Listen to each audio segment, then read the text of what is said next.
열등감. 열폭이라는 말이 인터넷상에 심심찮게 등장한다.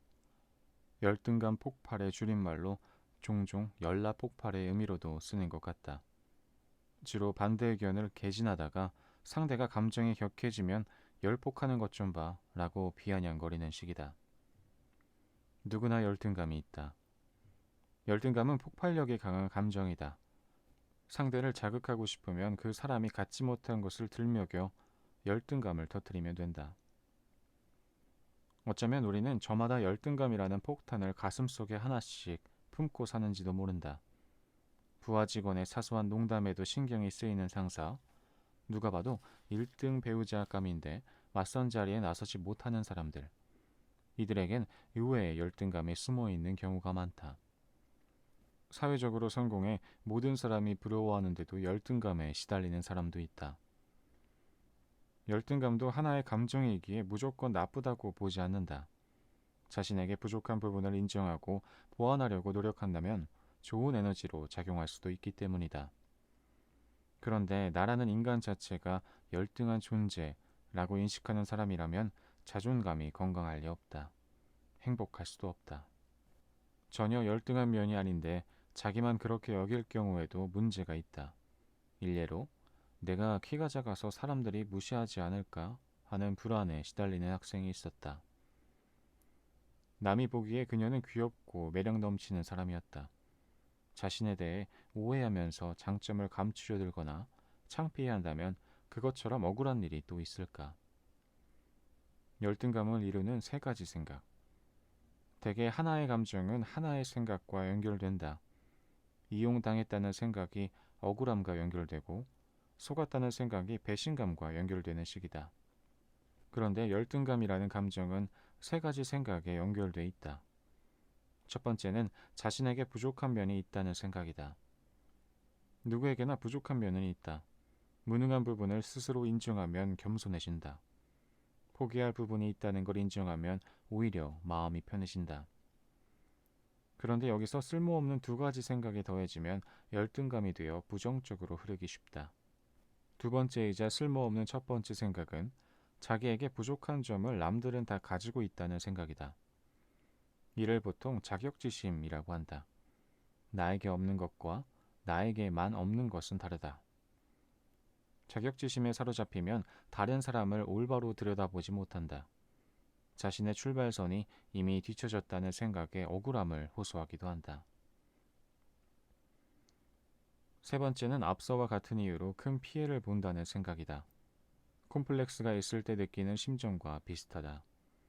예를 들면 취업이 안 되는 이유를 자기에게서만 찾는 사람들이 있다. 부모가 이혼한 기록 때문에 그렇다거나 외모 등으로 차별받는다는 피해의식 등이다. 이러한 생각에는 타인에 대한 공격성이 포함되어 있다. 열등감은 이처럼 복잡한 감정이다. 세 가지 생각이 섞인 혼합물이다. 무능감, 자격지심, 피해의식이 섞여 있다 보니 덩어리가 크다. 열등감이라는 덩어리는 잔뜩 부푼 풍선과도 같아 눌리면 오래 못 버티고 터져버린다. 한때는 제일 잘 나갔는데 미운 6살이라는 말이 있다. 이 시기가 되면 아이들이 부모 말을 잘 듣지 않는다. 어른들이 하는 걸 자기들도 할 수 있다며 고집부리기도 한다. 이때 아이들은 열등감과 정반대인 전지전능감으로 무장한다. 자신이 유능한 존재라는 생각이 지나치게 발달한 기간이라고 보면 된다. 부모를 무척 힘들게 하는 때이긴 하지만 발달 과정상 극히 정상적인 시기다. 보통 5에서 7세에 찾아오는 이 시기를 전지전능의 시기라고 부른다. 이때 아이는 자신을 어른과 동일시하다 못해 초자연적인 인물로 여기기도 한다. 망토를 두르고 슈퍼맨 흉내를 내기도 하고 세상에서 내가 제일 노래를 잘해 라며 잘난 척을 하거나 난 공주야, 너희는 내가 하자는 대로 소꿉놀이를 해야 해 라며 친구들의 의견을 무시하기도 한다. 너도 나도 대장 역할만 하려다가 자주 다투곤 하는 게 이 시기의 아이들 특징이다. 이 시기에 부모들은 불안이 커진다. 아이가 잘난 척하는 게 문제가 되지 않을지, 아이가 나중에 현실과 마주하면 크게 좌절하진 않을지 걱정한다. 네가 생각하는 것과 달리 세상은 그리 녹록하지 않다 잡고 빨리 일깨워 주려고 한다. 예방주사를 놓듯 좌절이나 시련을 미리 주는 게 낫다는 생각에서다. 그런데 자기 전능감을 함부로 꺾으면 아이에게 큰 상처로 남을 수 있다. 자신의 한계를 느끼는 사건과 이에 맞추어 등장하는 실망감이 격하게 연결되기 때문이다. 이것이 고착되면 이후 한계를 느낄 때마다 격렬한 감정 반응이 올라온다. 전지전능의 시기는 인간이 회상할 수 있는 가장 어린 시절이다. 그래서 평생 추억으로 남는다. 이때 먹었던 음식 맛을 두고두고 기억하고 즐거웠던 기억은 그리움으로까지 남는다. 그런 만큼이나 전지전능감이 좌절되면 두고두고 아픔으로 남기도 한다. 부모를 향한 원망, 즉 고슴도치도 자기 새끼는 예쁘다는데 부모님은 꼭 그렇게 냉정하게 깨우쳐 줬어야 했나 싶은 마음과 상처가 평생 가곤 한다. 그러다 심지어 난 역시 못났어. 섣불리 자신감을 보였다간 평생 왕따가 될 수도 있어. 라고 자신을 억누르며 못난이 역할을 내내 자처하기도 한다. 열등감은 성공의 자원이 된다. 앞서 말했듯 열등감은 폭발성이 상당히 강한 일종의 에너지이므로 때로는 성공을 위한 자원으로 이용된다. 예컨대 다이어트 도전 프로그램을 보면 약점을 공격해서 도전자를 자극하는 코치가 있다. 외모를 대놓고 폄하하고 인격이나 성격을 모두 바꿔야 한다고 몰아붙인다. 코치의 한마디에 도전자는 독하게 마음을 먹는다. 그래서 악에 받쳐 따라가면 근성 있는 사람이 되고 좌절하고 포기해버리면 나약하다는 비난을 듣는다. 예전에 학교 선생님들도 이런 방법을 선호했다. 넌 부잣집애도 아니고 외모가 뛰어난 것도 아니잖아. 공부라도 열심히 해야지. 라는 식으로 학생을 자극했다. 말하자면 홍콩 무술 영화에 자주 등장하는 사부의 가르침이랄까. 사부가 자신을 찾아온 제자에게 실력이 없다며 먹을 것도 잘 안 주고 굳은 일만도 안겨 결국 제자가 독이 올라 수련에 매진하는 이야기 말이다. 가부장적이고 강압적인 방법이 통할 때는 이처럼 악역을 자처하는 스승이 인정을 받았다. 당장은 스승을 원망하고 괴로워하지만 훗날 성공한 다음에는 다들 그 선생님을 그리워하고 감사를 표한다는 훈훈한 미담이 있었다. 하지만 지금 현실에서 열등감을 부추기는 방식은 상당히 위험하다. 이제는 애정과 격려, 지지가 중요하다. 함부로 열등감을 자극하면 성공을 위한 연료가 되기는커녕 내부에서 폭발해버릴 수 있다. 아무리 무서운 선생님이 눈앞에 있어도 난 어차피 그런 놈이니까 내버려둬요 하는 식이다. 자존감이 낮은 경우 스스로 열등감을 자극하는 사람을 찾아다니기도 한다. 자신은 의지가 약해서 강압적으로 끌어주는 사람이 필요하다는 생각에서다. 정신과 상담실을 찾아와서도 시키는 대로 할게요. 자꾸 이것저것 묻지 말고 명령을 해주세요. 라고 말한다. 자기는 아무것도 모르고 능력도 없으니 전문가가 시키는 대로 하겠다는 것이다. 다이어트 기관이나 스파르타식 입시학원 등에서 설정한 목표를 달성하는 데에는 이 방법이 유용할 수 있다. 하지만 자존감을 회복하는 데에는 해가 된다. 치료자가 자신을 존중하지 않는다는 생각이 들면 다시금 열등감이 폭발하기 때문이다. 자기가 못났다는 생각이 드는데 행복해지거나 자존감이 회복될 리 없다. 성공한 사람들의 열등감. 이른바 성공한 사람들 중에서도 열등감을 버리지 못하는 이들이 있다. 아무리 칭찬을 듣고 부러움을 사도 인사치레로 하는 말이라거나 진심 없는 칭찬이라고 생각한다. 이들은 대개 열등감에서 벗어나는 것에 저항을 느낀다. 그 안을 들여다보면 열등감을 겸손과 동일시하고 있다.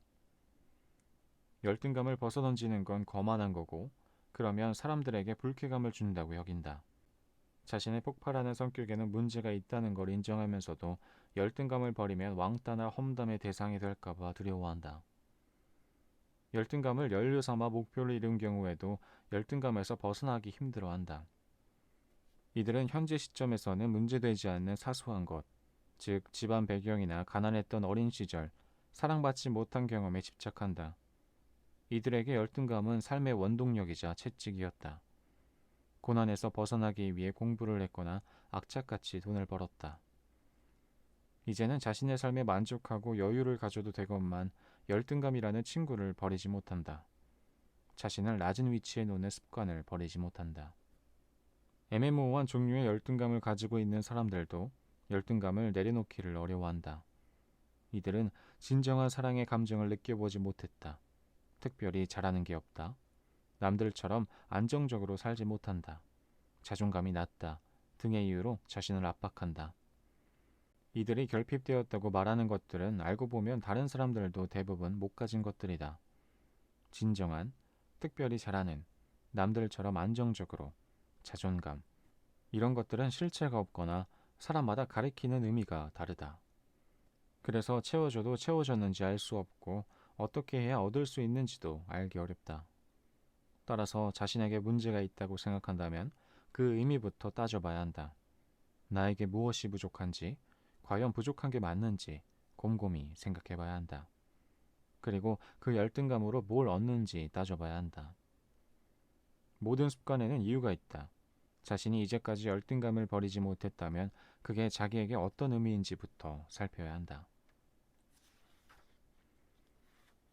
열등감 놓아주기. 열등감은 뜨겁다. 부족감, 자격지심, 창피함과 피해의식이 섞여 우리를 괴롭힌다. 심장이 두근거리고 얼굴이 화끈거린다. 마음뿐만 아니라 몸까지 달아오르게 하는 감정이다. 20대에서 30대 초반까지는 열등감을 구별해내기 힘들다. 열정적으로 보이기도 하고 에너지원이 되기도 한다. 많은 사람들이 열등감을 극복하기 위해 노력하는데 이 덕에 성공을 거두기도 한다. 그것은 직업에 관련된 성공일 수도 있고 사랑의 성공일 수도 있다. 치명적인 콤플렉스를 극복하려고 공부하는 사람도 있다. 혹은 자신의 결점을 커버할 만큼 제대로 된 매력을 만들기 위해 노력하기도 한다. 하지만 중년으로 접어들면 열등감을 내려놓아야 할 때가 온다. 한때 열등감의 도움을 받았던 사람들도 예외는 아니다. 자격지심이나 피해의식을 안고 있는 것에 한계가 오게 마련이다. 무엇보다 자명한 이유는 건강 문제다. 우리의 심장과 폐는 더 이상 이 뜨거운 감정을 받아줄 여력이 없다. 자격지심에 빠져서 남들을 신경 쓰는 것은 체력적으로 힘이 든다. 그래서 열등감에 휩싸인 사람들은 보통 30대 이후에 병원을 찾는다. 예전엔 달아올라도 체력으로 감정을 누를 수 있었는데 이제 그게 잘 안 된다. 심장이 지나치게 뛰거나 잠을 못 잘 지경에 이르러 상담실을 찾는다. 간혹 열등감으로 인한 괴로움을 술로 달래는 사람들도 있다. 이들은 감정을 식히려고 술을 몸에 쏟아붓는다. 술을 많이 마셨기 때문에 심장과 간은 병들어 있다. 이들 가운데 상담실을 찾아온 사람들을 보면 상담에 집중하기도 힘들 뿐더러 술을 조절하지 못한다는 열등감이 추가된 걸 알 수 있다. 냉소도 약이 된다. 자신이 열등하다는 생각은 세상을 열등한 것과 우등한 것으로 구분짓는 데에서 출발한다. 낮은 학력이 열등감의 중심인 사람들은 학력에 따라 우열을 나누는 사람들이다. 가난 때문에 열등감이 있는 사람들은 빈부로 세상을 구분하는 사람들이다. 물론 그렇게 구분하게 된 건 그 사람의 잘못이 아니라 주변 환경과 사회 분위기에서 받은 영향이 클 것이다. 열등감을 근본적으로 버리려면 사람이든 무엇이든 우월함과 열등함, 좋고 나쁨으로 구분하는 습관에서 벗어나야 한다. 노자와 장자의 철학이 이를 강조한다. 이들은 세상을 쓸모나 귀함으로 평가하는 것이 얼마나 무의미한지 알려준다. 장자 이야기 가운데 쓸모없는 나무에 관한 것이 있다. 집 짓기에 좋은 나무는 찾는 사람이 많아 오래 크지 못한다. 하지만 쓸모없는 나무는 아무도 베어갈 생각을 하지 않으니 걱정이 없다. 쓸모 있는 나무는 잘난 체를 하다가 일찍 베어지지만 그렇지 않은 나무는 오래 살아남아서 동네 수호신이 되고 사람들의 휴식처가 되기도 한다. 나는 노자와 장자야말로 시니컬한 사람이라고 생각한다. 민심이 흉흉하고 양극화가 심해질수록 많은 사람들이 노장 사상에서 위안을 얻는다. 돈 많고 출세하면 뭐해? 라며 자족한다. 냉소가 지나치면 독이 될 수 있지만 열등감을 가라앉히기에는 냉소도 좋은 방법이다. 자신이 자주 폭발하는 편이거나 벗어나고픈 콤플렉스가 있다면 장자의 책을 읽어보기 바란다. 냉소도 깔끔하고 심플한 방어 기제가 된다. 자존감 향상을 위해 오늘 할 일. 사는 게 다 그렇지 뭐 정신으로. 열등감에 깊이 사로잡히면 심박 출량이 늘어나고 호흡이 가빠진다. 그러면서 혈액에 산소가 지나치게 많이 쌓인다. 흔히 혈액에 산소가 많으면 좋다고 생각하는데 그렇지 않다. 손발이 저리고 굽기도 한다. 이것이 심해지면 과호흡 증후군으로 진행되어 혼쭐하는 경우도 있다. 열등감을 털어내고 냉정을 되찾으면 이와 반대의 신체 상태가 된다. 심박수와 분당 호흡수가 떨어진다. 혈액 내에서는 이산화탄소의 분압이 올라가 긴장이 풀어지고 나른한 상태가 된다. 우리가 심박수를 조절할 수는 없지만 호흡수는 어느 정도 조절 가능하다.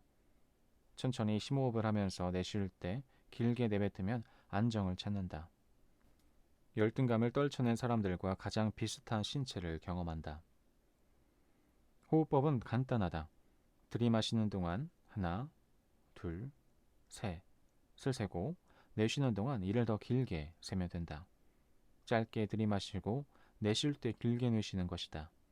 내쉬면서 하나, 둘, 셋, 넷, 다섯, 여섯, 일곱까지 세어본다. 이를 반복한다. 숨을 내쉴 때 사는 게 다 그렇지 뭐 라는 말도 함께 내뱉도록 한다. 세상에 냉소를 뱉는 순간 열등감을 식힐 수 있다. 시간이 지나고 보면 잘난 것도 없고 모자란 것도 없다. 그저 편안히 숨을 쉴 수 있으면 다행이라고 깨닫게 된다. 사는 게 다 그렇다. 시니컬해지자. 오늘은 여기까지 읽겠습니다. 오늘도 수고하셨습니다. 감사합니다. 안녕히 주무세요. 잘 자요.